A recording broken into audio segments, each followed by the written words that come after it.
ഈ മതിലുകളിലൊക്കെ ഒട്ടിച്ചാക്കുന്ന മൂലക്കുരുവിന് ശാശ്വത പരിഹാരം എന്ന് പറഞ്ഞിട്ടുള്ള പോസ്റ്ററുകളായിരിക്കും. കണ്ടിട്ടുണ്ടല്ലേ? ഇത്തരം മുറിവൈദ്യന്മാരുണ്ടായിരിക്കും, അല്ലെങ്കിൽ കപട വൈദ്യന്മാരുണ്ടാവും.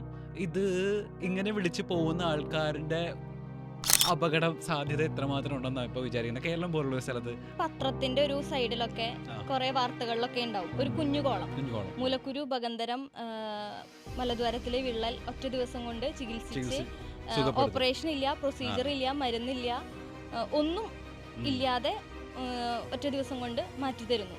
ഒറ്റ ദിവസം കൊണ്ട് ചിലപ്പം പേഷ്യൻ്റേ മാറിപ്പോകുന്നത് എനിക്ക് തോന്നിയിട്ടുള്ളത്. വ്യാജവൈദ്യന്മാരുടെ അടുത്തേക്ക് പോയി കഴിഞ്ഞിട്ട് അതിന് വരുന്ന കോംപ്ലിക്കേഷൻസ് മാനേജ് ചെയ്യാനാണ് ഞങ്ങൾക്ക് ഏറ്റവും പാട്.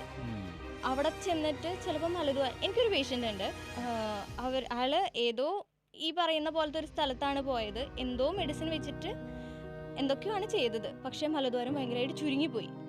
അയാൾക്കിപ്പോൾ മോശം പോകണമെങ്കിൽ ഭയങ്കര പാടാണ്. ആള് വിശ്വസിക്കുമെന്ന് എനിക്കറിയില്ല, വിരൽ വെച്ചിട്ട് മോഷൻ പുറത്തേക്ക് എടുക്കുന്ന ഒരു കണ്ടീഷനുണ്ട്. അങ്ങനെ ചെയ്യുന്ന ആളുകളുണ്ട്. അത് ഈ കോംപ്ലിക്കേഷൻ ആയിട്ടാ.